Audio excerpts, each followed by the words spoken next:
vaya riendo.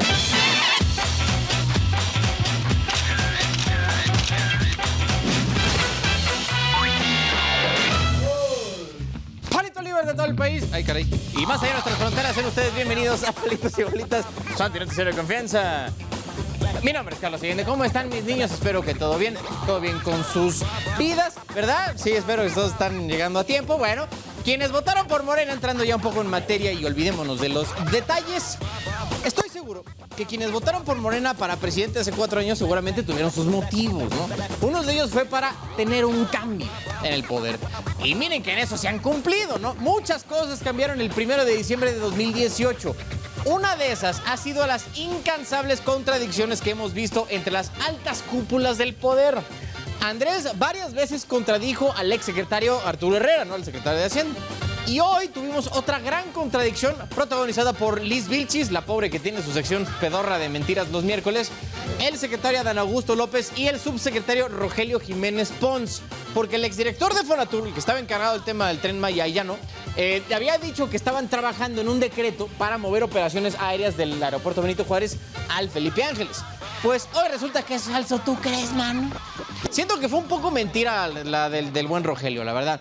Porque ahí, miren, suelta la amenaza con un decreto fantasma para que Gobernación negocie con las aerolíneas y cuando todo se logre sin tener que aplicar el decreto, pues pueden decir que en efecto nunca existió. No, hombre, sí son, pero ojalá tuvieran esa misma fineza mental para gobernar el país. En la próxima hora te contaré las historias que te importan y que necesitas ver. Entonces empecemos esto que nos llaman el elefante rosa en las alucinaciones de la información. Pero que nosotros llamamos...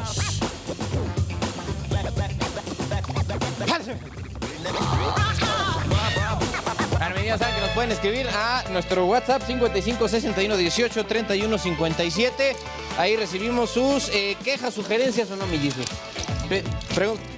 Denle consejos a Dieguito aquí de cómo meter un gol en la línea así, por favor.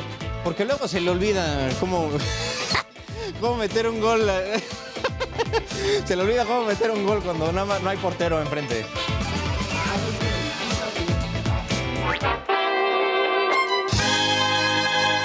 Mis niños, vamos a empezar este programa, el programa del día de hoy, con temas internacionales.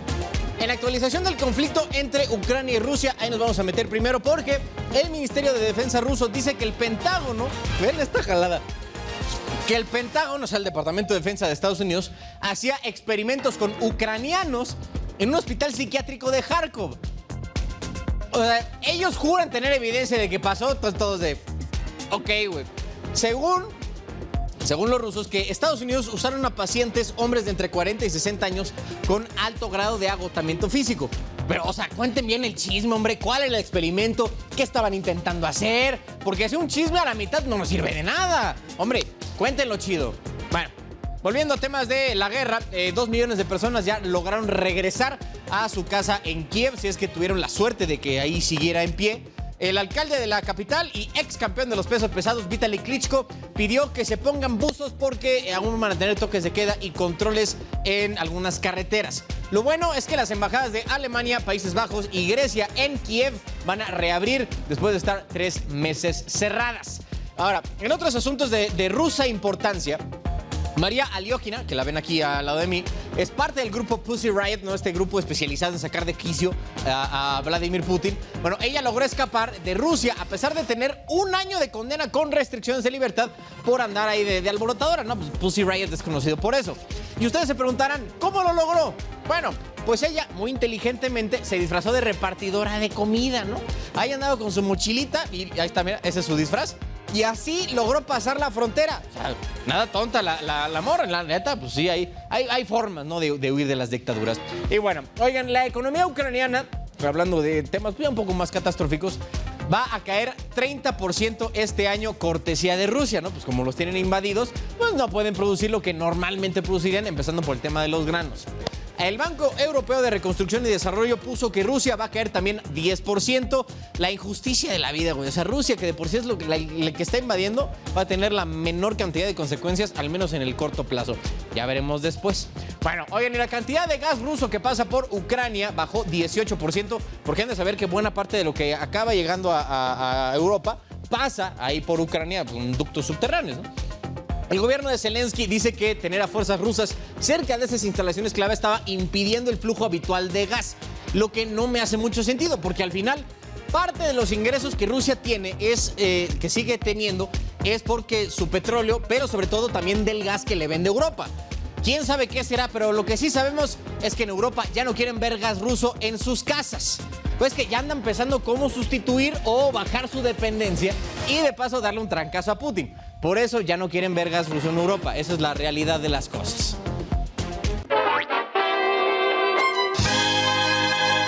Bueno, y como nuestro presidente, tan hermoso siempre, presentó su plan contra la inflación la semana pasada, pues no tardaron mucho en llegar las copias.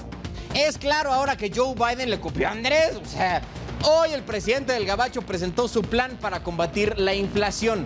En este caso, su gobierno va a liberar más de 1 millón de barriles de petróleo crudo, durante los próximos 6 meses para intentar bajar el precio del petróleo y por ende de la gasolina. Digo, no sé de qué tanto vaya a afectar esto, pero miren, seguro de algo servirá. Mejor que no hacer nada, seguro sí es. La cosa es ver qué tanto afecta esta nueva oferta del petróleo en el mundo para intentar bajar un poco el precio. Bueno, y con las elecciones intermedias a 6 meses y el control del Congreso en juego, también Joe Biden decidió que entonces ya es momento de hacer a la inflación su prioridad número 1, que claramente no va a poder controlarla por completo de aquí a que sean las elecciones en su país, porque hay elementos que están fuera de su control, ¿no? Como la guerra en Ucrania. Pero pues bueno, ahí va a ser su luchita para ver si logra mantener la mayoría en ambas cámaras, que si me permiten un adelanto, no creo que lo logre. O sea, faltan 6 meses, pero aún así no creo que lo logre. Históricamente, en Estados Unidos las elecciones intermedias las gana la oposición, ¿no? O sea, si hay un gobierno republicano, normalmente los demócratas ganan las intermedias, y así ha sido durante los últimos años. A eso también hay que agregarle que Biden no está en su mejor momento de popularidad, digamos, y su partido tampoco.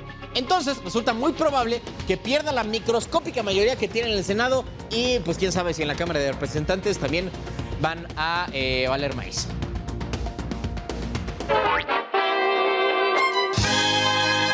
Niños, la Asociación de Emprendedores de nuestro país dice que 40% de los emprendedores mexicanos tienen cobros de facturas pendientes con sus clientes. Según ellos, que esta es la principal razón por la que estas empresas fracasan. O es que luego hay clientes que se pasan de chorizo, de que te pagan en 60 o 90 días. Güey, hay empresas luego que 180 días. O sea, te pagan 6 meses después de que les diste el producto. Un mendigo servicio, un mendigo abuso brutal.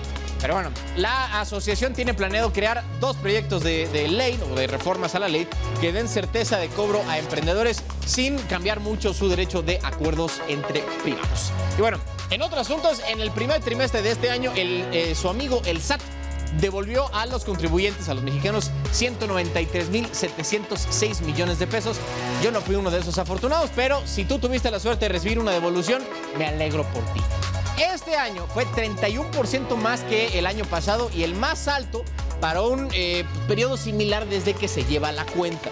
Y si usted que me ve se dedica al sector agrícola, silvícola, ganadero o pesquero, le tengo una buena, porque el SAT, en toda su magnanimidad, les va a exentar de presentar una declaración, la declaración mensual y anual a los contribuyentes de estos sectores, siempre y cuando cumplan con 2 condiciones. Emitan sus facturas electrónicas para compras y ventas, ventas más bien, y el total no rebase los 900,000 pesos en el ejercicio completo, ¿no? O sea, de ingresos totales en un año. El SAT intentando echar la mano, ¿no? Pero bueno, en esas andan, es en lo que pueden. Oigan, esto me da mucha risa. Con la novedad, mis niños, de que la Coparmex ubica en la Confederación Patronal de la República Mexicana. Son grupos, ¿no?, de cámaras empresariales que se juntan y es la representación, parte de la representación de la iniciativa privada. Bueno, la Coparmex, con una sapiencia tremenda, dice que la inflación es el cáncer de la economía. Fíjate nada más. Y que debe controlarse porque afecta a las personas de menores ingresos. Figúrate, a quienes cada día les alcanza para menos. No me digan. Los capitanes obvios de la Coparmex propusieron algunas medidas para intentar bajar la inflación, como reforzar la competencia interna, dar prioridad al campo y luchar contra la extorsión. No, estos de la Coparmex, güey. A 2 pasos del Premio Nobel de Economía, güey. Les digo que están así, pero a nada de ir a Estocolmo a recibir su premio. Por favor. Bueno, oigan, y por supuesto que la inflación afecta más a los sectores vulnerables. Es lógico. Muchas de esas personas, desde niños, aprenden a salir adelante a pesar de todo, porque no tienen de otra. Durante la pandemia, esta escuelita llegó al relleno sanitario de la comunidad de Escalerillas en Chimalhuacán y evitó que al menos 70 niños y niñas, hijos de padres recolectores de basura, dejaran de estudiar. Los niños no hubo deserción, y con esto pues ahora sí que creamos el ambiente para que seguir la actividad. Llevaron mesas, sillas, programas de regularización y maestros, porque en esta zona de al menos 300 familias, la televisión, tablet o teléfono celular para el estudio a distancia fue inexistente. De hecho, para la mayoría de ellos, la única realidad era separar basura. Hablas con ellos y te cuentan, ¿no?, que ellos, por decir, desde muy pequeñitos, mamá y papá les enseñaron, tal vez no directamente, pero les enseñaron a separar material industrial. Que la botella, que el soplado, que el duro. En esta zona conocimos a Ethan, un pequeño de 10 años motivado por docentes de la Fundación para la Asistencia Educativa a salir adelante, pues su realidad no era ajena a la de los demás niños del lugar. Recogía latas entre la basura y antes de esta escuelita no sabía leer ni escribir. Anteriormente, cuando no estaba en el proyecto, pues estaba dando vueltas con sus papás en el relleno sanitario, no iba a la escuela, no tenía una buena nutrición, y actualmente pues está en la escuela, ahí la lleva, digamos, con sus calificaciones. Hoy continúa con sus estudios de cuarto de primaria en este plantel de la misma fundación, incluso con calificaciones destacadas. Vas a realizar esta multiplicación y yo te voy a ayudar. 12, 13, 14, 18. Más 1. 17. Sí. Se le nota luego el empeño en el que él pone atención, el que él le gusta participar mucho. Hace un año, Ethan comentaba que de grande quería dedicarse a manejar maquinaria pesada para remover basura. Hoy sus horizontes se ampliaron. Entonces Ethan comenta que él quiere ser maquinista. Me encanta ver la máquina rascando. Entonces, hablando con él, dice, bueno, yo sí quiero estudiar, pero quiero hacer otra cosa. No sé, es que me gustan muchas cosas. Como abogado, policía, porque aprendo. ¿Qué has aprendido?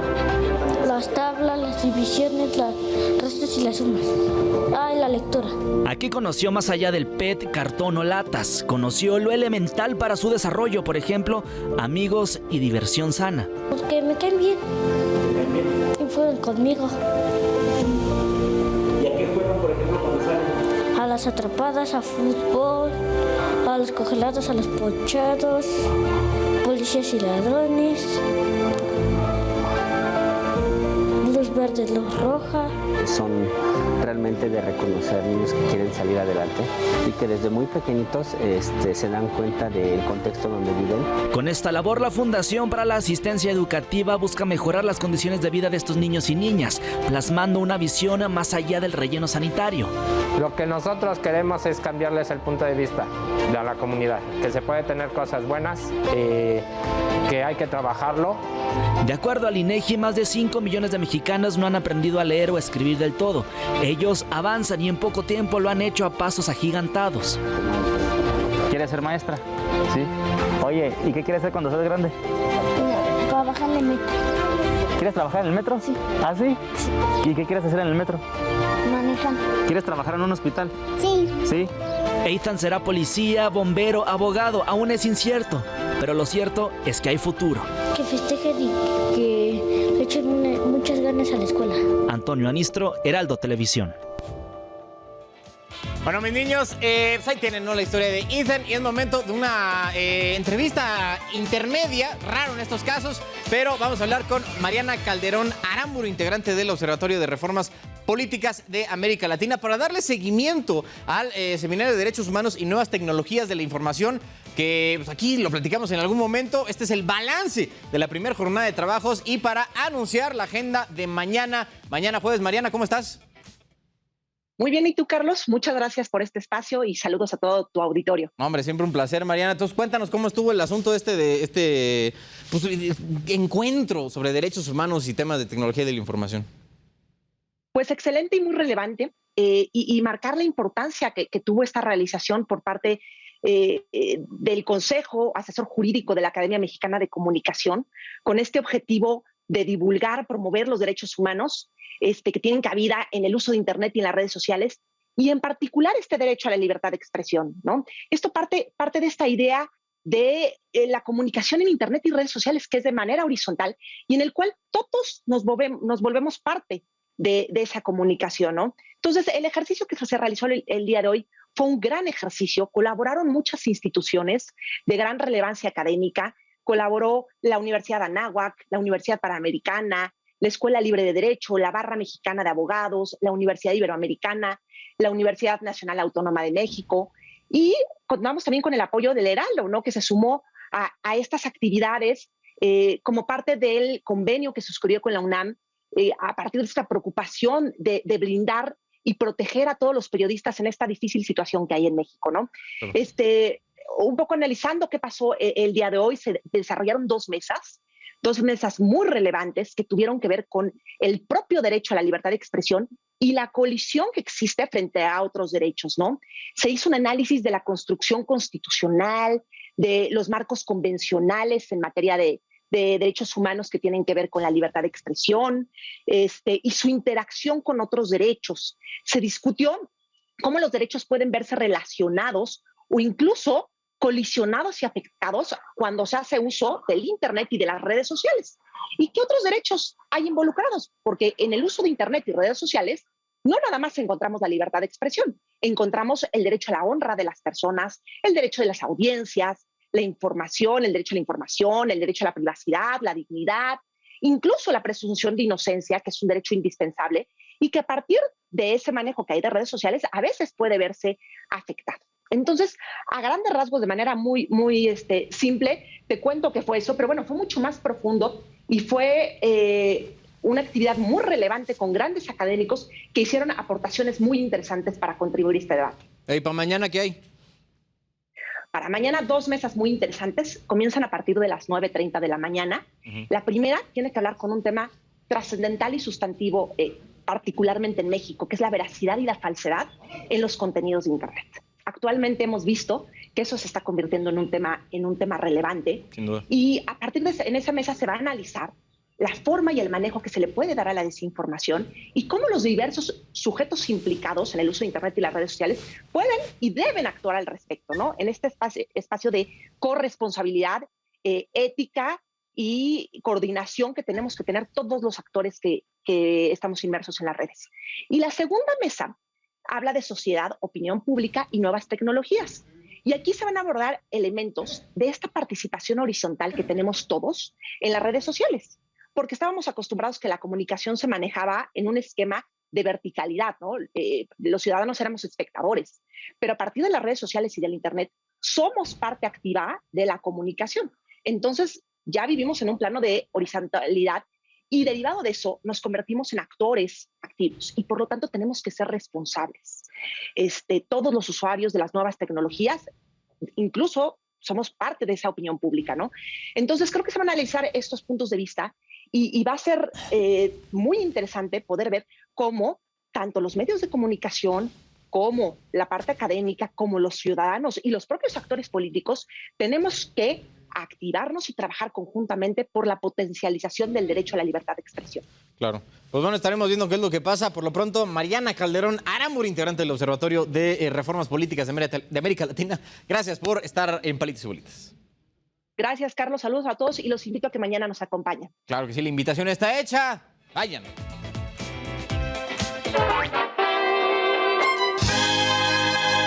Mis niños, desde el martes que entra ya reanudando su programación y hasta el sábado, el suministro de agua potable en Nezahualcóyotl será suspendido porque le van a dar mantenimiento a un pozo profundo ahí de la zona. Ahí para que la carnaliza que nos ve desde Neza York se ponga trucha, ¿no? Digo, igual van a mandar pipas y toda la onda, pero igual nunca está de más que se pongan a cuidar el agua allá por Nezahualcóyotl.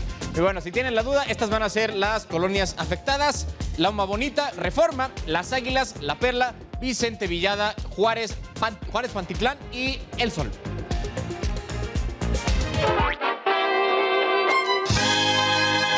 Vamos ahora con la relación tóxica de amor apache en América, México y Estados Unidos. Saben bien que el presidente de todos ustedes sigue terco con que no va a ir a la Cumbre de las Américas del mes que entra si no son invitados todos y cada uno de los países del continente, ¿no? El razonamiento es, pues es Cumbre de las Américas, tienen que ir todos los países de América, ¿no? Por alguna razón que sigo sin entender, el señor defendió a Cuba, Nicaragua y Venezuela. O sea, y ahora Bolivia tomó la misma posición que México, ¿no? El presidente Luis Arce dijo que tampoco va a ir si no se consideran a esos países. Pues digo, al final son más o menos de la misma línea ideológica, se entiende, ¿no? Que hay ese compañerismo. Cuando venía para acá, para ir a los estudios de esta H empresa, leía que Brian Nichols, el subsecretario de Estado del Gabacho, dijo que no van a invitar a países que no respeten la democracia. Queda claro entonces dónde está el límite, ¿no? Si Estados Unidos mantiene esa postura, que seguramente va a ser así, el señor Andrés no va a ir a ningún lado. ¿Qué digo? Que tampoco es así como que digan una pérdida tremenda, ¿no? Digo, si los presidentes de los países invitados van a ir, lo correcto sería pues, que los presidentes fueran. Pero díganme, ¿de cuándo acá el señor Andrés se ha regido por lo que es correcto o no? Nunca. Y al final, les digo, o sea, no es como que sigan, puta, qué gran pérdida. Al final va a ir Marcelo, que igual ya le sabe esas cosas de la diplomacia, y puede que haga un trabajo igual de digno. Bueno, oigan, y en otros asuntos, la DEA se llevó su avión antinarcóticos que tenía estacionado aquí en México. Era un King Air, este King Air 90, creo que es el modelo, que tenían estacionado en el aeropuerto de Toluca desde hace 30 años, ¿no? Total, en Toluca, el aeropuerto, pues casi no es muy usado, pues ahí lo tenían, ¿no? Estacionado. Y de hecho, este avión lo usaron en operativos varios, ¿no? Contra gente del narcotráfico, entre ellos contra el Chapo.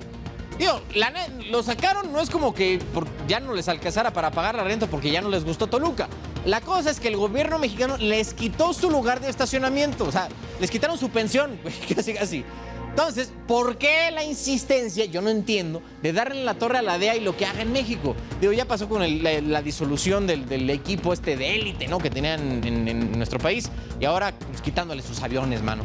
Bueno, y como ya andamos enchinchando al vecino, pues no, la Secretaría de Turismo también quería cooperar y le pidió al gobierno gringo que no generalicen sus alertas de viaje a nuestro país, ¿no? Básicamente les pidió que por favor especifiquen las zonas de riesgo, pero que no criminalicen los destinos turísticos. Ya está. La Secretaría de Turismo, hasta cómo tienen que hacer sus alertas, les quieren decir. No les basta con dictar la lista de invitados, también quieren decirles cómo hacer su chamba. No les digo.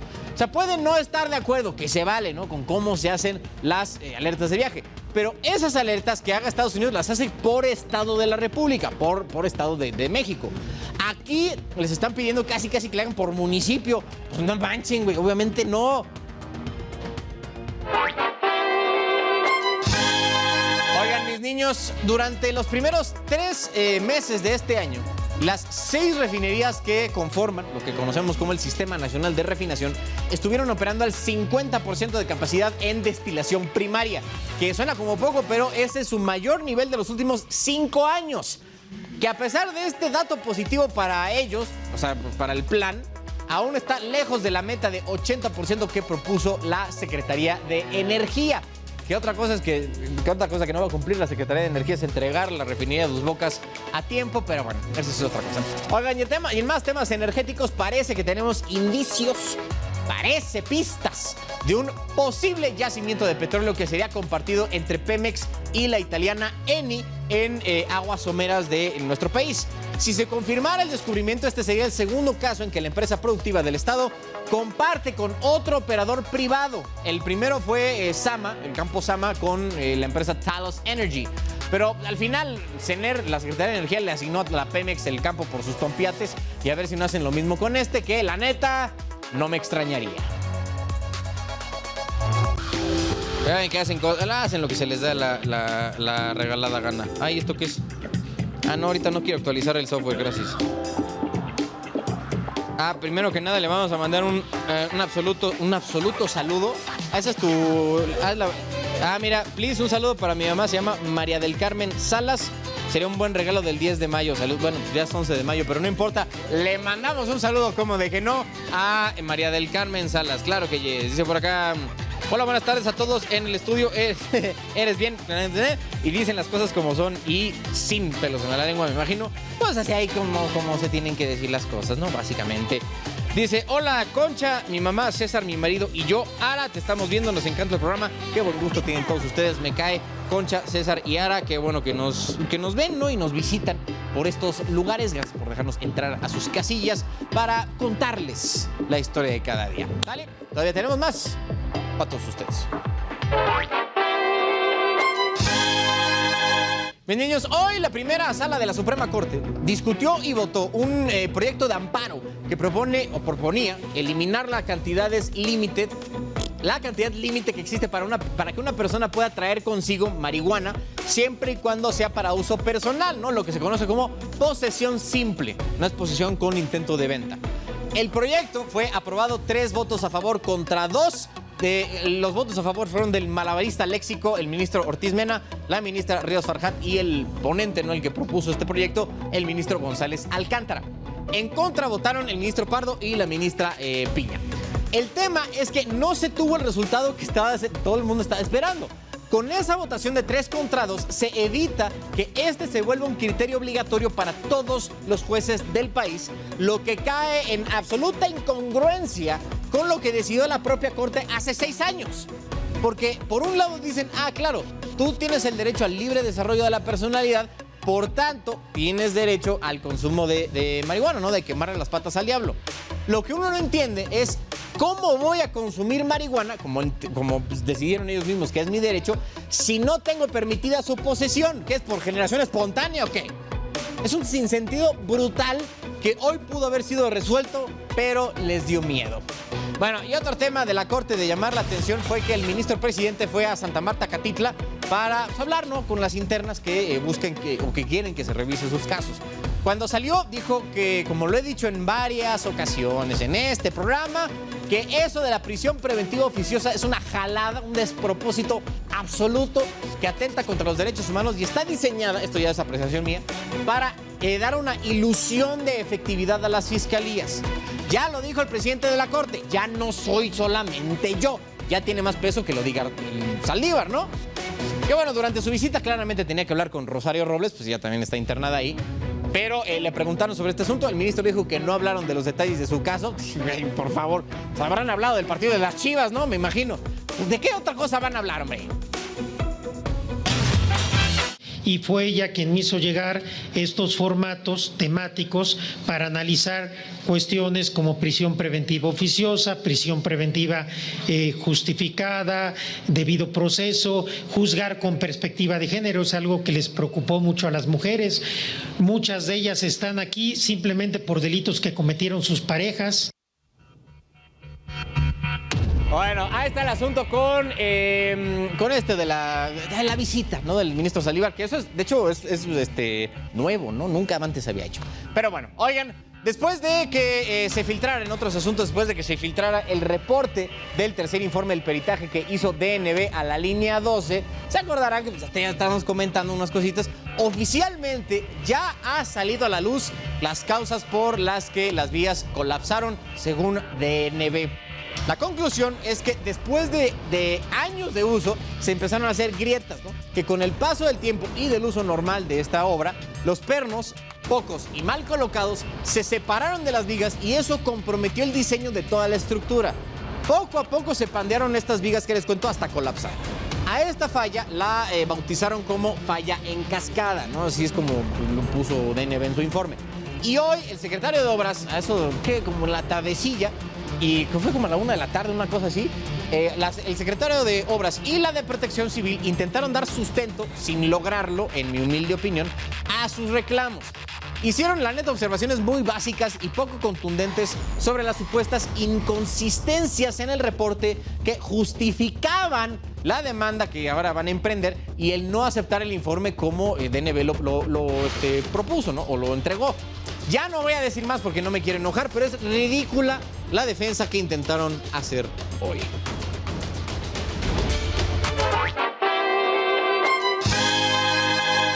Como no supimos dónde poner estas notas, mis niños, las hicimos a modo de collage, ¿no? Así va a quedar de chile, mole y de manteca, ¿sale? Entonces aquí vamos. Un juez federal suspendió por tiempo indefinido la extradición del regiomontano Isaac Eugenio Esparza Hidalgo, señalado por autoridades de Argentina como un presunto participante en la red delictiva que lavó $70 millones para el exsecretario de aquel país, Daniel Muñoz, quien era parte del gabinete del presidente de ese momento, Néstor Kirchner. Entonces, este carnal, ya un juez aquí en México suspendió la extradición de aquí mi compadre. Vamos ahora con Puebla. Ahí el coordinador del PAN, Eduardo Alcántara, presentó una invitación que llamó el Nuevo Cabildo para Puebla, la que está intentando reducir la integración del cabildo de los ayuntamientos, a los más escuetos, ¿no? Como lo pide, lo mandata, incluso la reforma político-electoral que mandó el presidente al Congreso. Según con la iniciativa del PAN, se busca reformar el artículo 102 de la Constitución Política de Puebla, así como el 46 y 47 de la Ley Orgánica Municipal y otra parte del Código de Instituciones y Procesos Electorales, ¿no? Por ejemplo, en la capital de Puebla, que es Puebla de Los Ángeles, donde actualmente hay 16 regidores con esta iniciativa, se quedarían en 9, ¿no? Pues ahí le quitan unos 7, y está muy bien. Otro ejemplo, en los municipios con más de 90,000 habitantes pasarían de tener 12 a 11 regidores. ¿Sabes? Nada más un ajuste ahí para que no anden pues desperdiciando recursos a lo menos, ¿no? Bueno, ahora vamos con San Luis Potosí. Ahí el Tribunal Electoral confirmó la pérdida de registro de Fuerza por México, redes sociales progresistas y el Partido Encuentro Solidario, que ya están dando patadas de ahogado, pero bueno. Esto pasa porque no alcanzaron, saben todos ustedes, el 3% de votación mínima que pide la ley electoral. Aunque otros partidos usaron en una defensa que la pandemia no los dejó hacer campañas y para hacer promoción y que la gente los conociera, ¿cuál? Mangos, güey. La neta, o sea, pura madre. Pero bueno, la cosa es que estaban ahí tratando de aferrarse, ¿no?, a su registro y pues su negocio, ¿no?, que es tener un partido político. Ahora, mis niños, momento, ahora sí, de irnos con la segunda entrevista, la entrevista oficial de este día con el doctor Manuel Martínez Justo. Él es internacionalista y director de la Facultad de Estudios Superiores Acatlán de la UNAM. Doctor, ¿cómo está? Buenas tardes. Hola, muy bien, Carlos, ¿cómo estás? Pues todo, un gusto estar contigo aquí en el programa. Igualmente, mano, ¿cómo va la vida ahí en la FES Acatlán?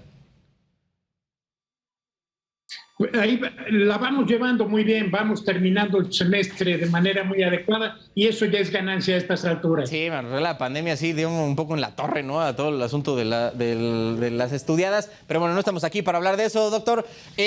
¿Cómo ves esta postura que está teniendo López Obrador de como condicionar su asistencia a la Cumbre de las Américas a la invitación a países como Nicaragua, Venezuela y Cuba, que no son, pues digamos, la meca de la democracia ni de la progresividad?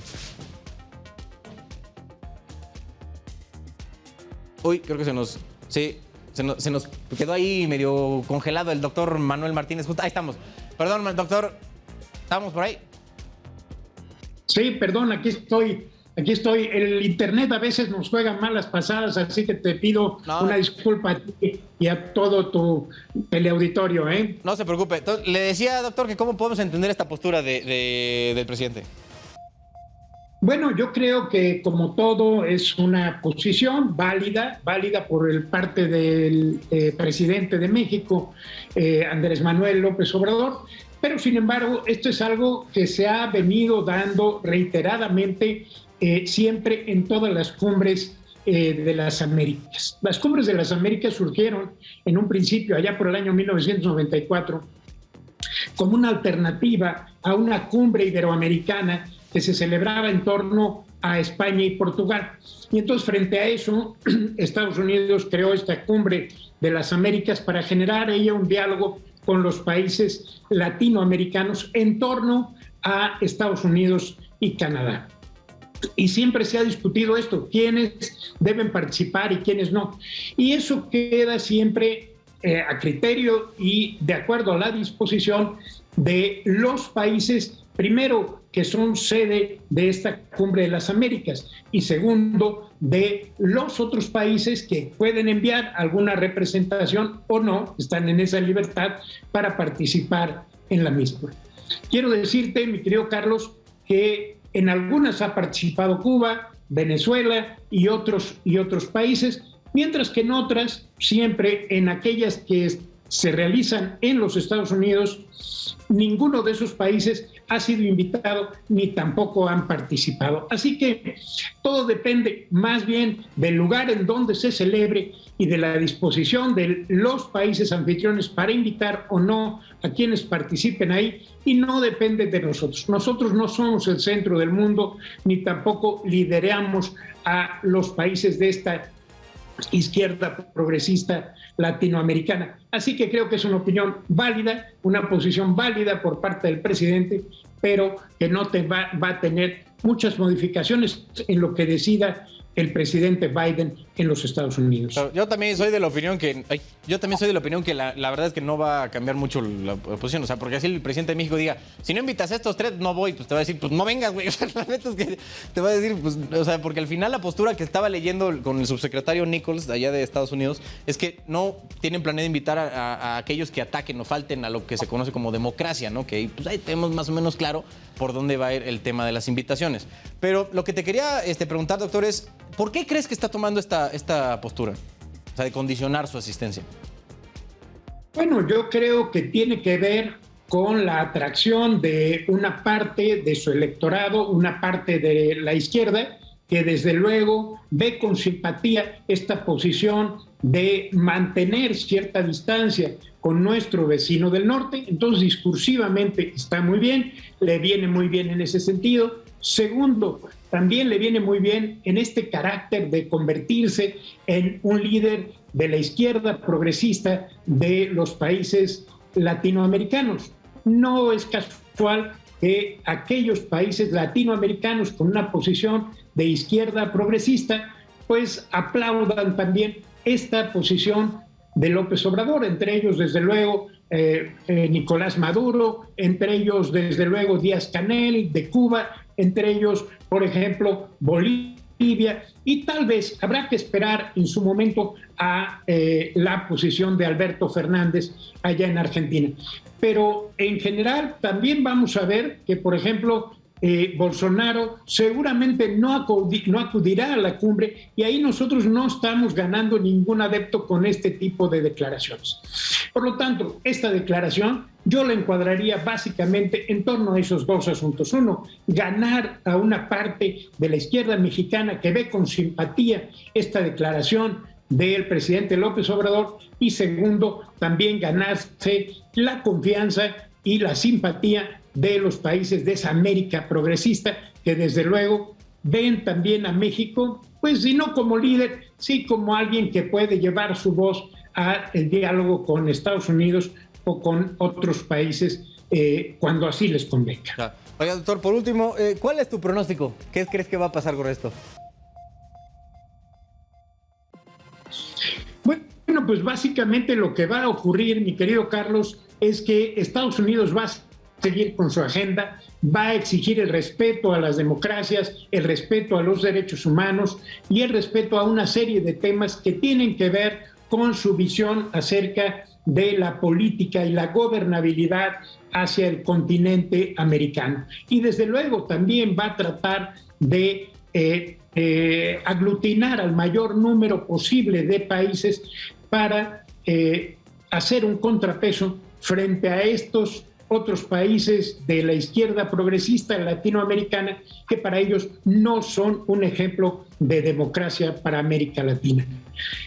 Algo que seguramente estará muy pendiente de lo que suceda ahí es la relación entre Estados Unidos y Venezuela, porque el hecho de la guerra en Ucrania está haciendo que sea necesaria Venezuela para el abasto de petróleo y de gas hacia los Estados Unidos y hacia Europa, y en este sentido ha habido en los últimos meses un acercamiento del gobierno norteamericano al gobierno de Nicolás Maduro. Discursivamente ha cambiado de manera radical, así que yo no descartaría no que fuera Nicolás Maduro, pero sí una representación del gobierno venezolano a la Cumbre de las Américas. No vamos a ser el único país que acuda ahí, y no con el presidente, sino con algún tipo de representación. Y ahí es donde debemos estar.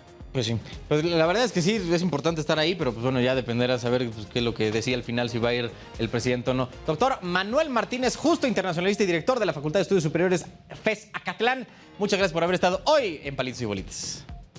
Muchas gracias, Carlos. Siempre es un privilegio estar contigo en tu programa. Hombre, gracias. El privilegio es todo nuestro de tenerlo aquí, doctor. Gracias por haber aceptado la invitación. Ya lo estaremos molestando en otro momento, ¿no? Que se hay que discutir estos salseos internacionales. Pero bueno, mientras tanto, le mando un fuerte abrazo.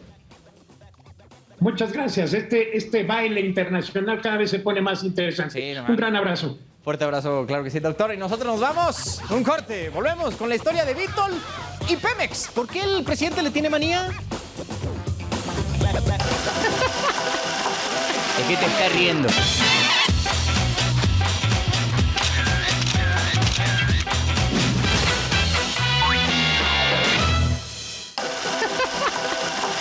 ¿De qué te estás riendo?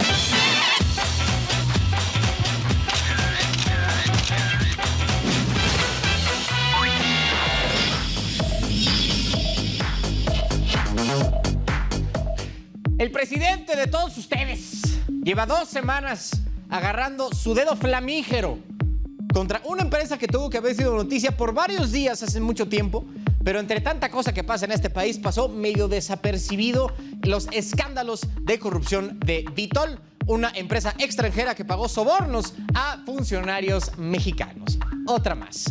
Una historia trágicamente familiar en nuestro país. La historia empieza en diciembre de 2020. Con el mundo vuelto loco con la noticia ahora de la aplicación de las primeras dosis de vacunas anti-COVID, se puso muy poca atención en un acuerdo al que llegó Vitol con el Departamento de Justicia, o con el Departamento de Justicia de Estados Unidos por acusaciones de soborno en Brasil, Ecuador y México. Vitol es una empresa holandesa dedicada a desarrollar proyectos de petróleo y gas. Entonces ya se imaginarán con quién andaban haciendo chanchullos. Según la investigación del FBI, Vitol pagó millones de dólares a funcionarios de los 3 países durante 15 años para que les dieran ventajas competitivas, ¿no? O sea, pasarles un dato importante para una licitación o ya de plano darles el contrato sin más. Es más o menos lo que pasó con Odebrecht, pero a una escala un poquito más chica. Hablando específicamente de México, la investigación dice que Vitol repartió $2 millones entre 2015 y 2020 a funcionarios de Pemex para que les dieran contratos pues para la compraventa de productos derivados del petróleo, que ahorita les cuento un chismecito de esto. Para mandar el dinero a las personas correctas, Vitol usó empresas fantasma que emitían facturas falsas a otras empresas en el extranjero, justo nada más para mover el dinero que se convertiría en soborno. Una cosa padrísima, ¿no? Genial. Y desde entonces, de diciembre de 2020, Andrés tiene a Vitol en el radar, solo que ahorita en las últimas 2 semanas le está subiendo al fuego. En cuanto se supo de los cochupos que hacía Vitol, se suspendieron los contratos que tenía vigentes con Pemex y con la CFE. Me permito contarles de uno para que vean la época de bonanza y ventajas que tuvo Vitol en México. Se acordarán de la planta etileno 21, ¿no? Y de las tremendas ventajas que le daba a Braskem y Midesa, que eran filiales de Odebrecht, en cómo estaba hecho el contrato. Bueno, otra beneficiada de esa tracalada de obra fue Vitol. Este proyecto, no sé si se acuerdan, pero les cuento rápido. El proyecto de etileno 21 obligaba a Pemex a entregar 66,000 barriles diarios de etano a la planta. Llegó un momento en que no podía cumplir con esa cuota y, dado que es una falta a las condiciones de un contrato, había que pagar una indemnización. Entre 2016 y 2018, Pemex acumuló más de 2.800 millones de pesos en multas para más de esa planta porque no podía abastecer suficiente etano. Como obviamente le salía carísimo pagar las multas, PMI, que es Pemex Transformación, no es cierto, una filial de Pemex, empezó a importar etano. Bueno, es la que se trata de comercio internacional, es PMI, ¿no? De Pemex. Empezó a importar etano. ¿A quién creen que se las compró? ¡A Vitol! 237 millones de dólares le pagó Pemex a Vitol para traer etano del extranjero. Otro negocio que tenía Vitol con el sector público mexicano es el siguiente, fue con la CFE. Ven que ahora la CFE le está haciendo el favor a Pemex de llevarse sus tambos de combustóleo para usarlos en sus plantas, ¿no? ¿A quién creen que le compraba CFE el combustóleo antes de que empezara con Pemex? ¡A Vitol, Jesús! Estaban haciendo el negocio de sus vidas estos carnales. O sea, tenían business con tanto Pemex como la CFE. Pues aquí salen salpicados Lozoya y el expresidente del PRI, Enrique Ochoa. Ahora el tema es que Vitol dijo que iba a pagar como 160 millones de dólares como indemnización porque pues ya se arrepintieron y lo siento mucho por haber sobornado, ¿no?, a tanta gente. Pero Andrés dijo, eso no es suficiente, queremos nombres.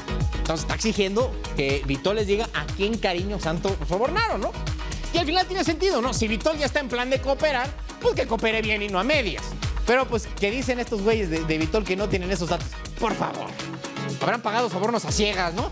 Mientras no tengan el detalle de decir a quién cariño santo le dieron coimas, le dieron sus sobornos, el gobierno mexicano dice, no tenemos nada de qué hablar. Ahí tienen este asunto con Vitol, para que más o menos estén informados y tengan más o menos encuadrado por qué Andrés los menciona un día sí y el otro también ahí en sus mañaneras, ¿no? Que le estaba diciendo que quiere, ¿no? Que está exigiendo que les digan nombre y apellido de los funcionarios de Pemex que sobornaron. Entonces, por eso es que anda echándole un poco de candela a esta empresa holandesa. Niños, corte, volvemos. ¿De qué te estás riendo?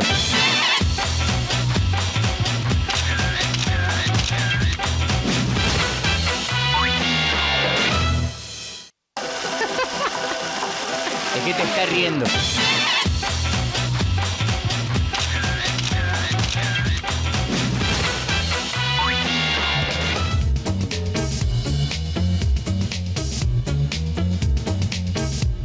Mis niños, hoy para cerrar un poco este bello y hermosa emisión, les contamos que Tom Brady ya agarró hueso para cuando termine sus días de jugador. Ya que se había retirado, ya se desretiró. Sí, el problema, el caballero de los Buccaneers de Tampa Bay, quarterback y legendario ganador de 7 veces del Super Bowl, se va a ir de comentarista a Fox Sports cuando termine, cuando se retire, ahora sí, ¿no? No sabemos por cuánto lo andan contratando, seguramente fue bastante importante, pero es que el New York Post, sí, más o menos gana lo que yo aquí, ¿no? Medio bajita la mano, ¿no? O sea, y no creo que me llegue nada más que el en dólares, exactamente, sí. A mí me pagan en pesos y él en dólares. Bueno, el New York Post dice que le van a pagar 375 millones de dólares en 10 años. O sea, 37 millones por año. Si eso es cierto, va a superar los 30 millones de dólares que recibió como jugador el último año. O sea, va a ganar más lana siendo analista que de jugador. Fíjate lo que deja de salir en la tele, ¿no? Bueno, les digo.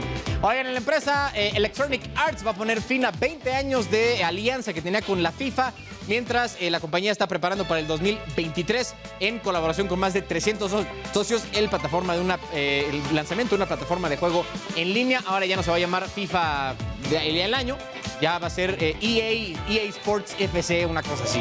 Ya, güey, ya va a ser una cosa espectacular. Pero bueno, EA Sports FC va a ser el nuevo nombre del videojuego del fútbol, ¿no? Como se llama.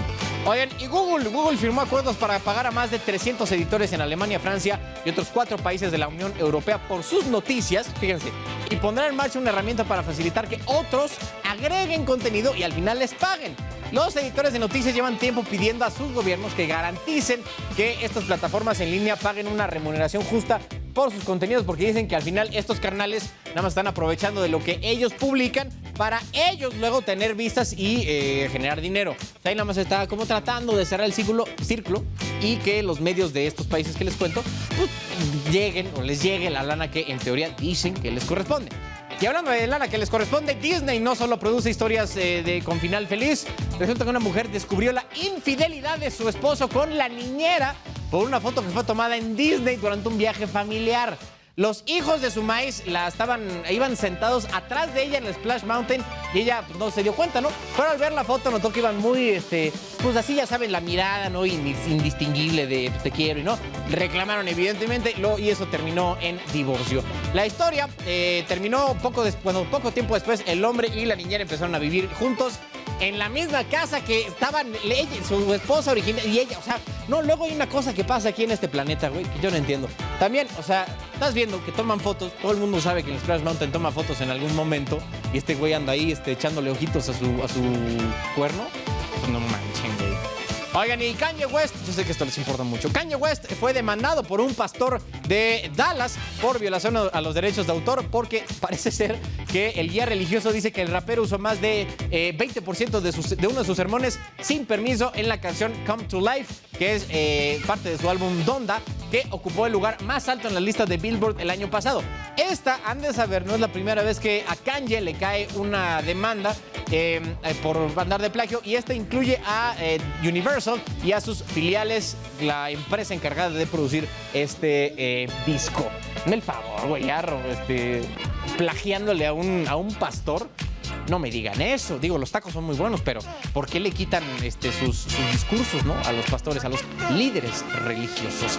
Bienvenidos, gracias por vernos hoy. Nos vemos mañana a 7 en punto. Los dejamos con el señor Cacho. ¿Cómo decías antes? ¡Adiós! ¡Adiós! No, mañana. Cuídense.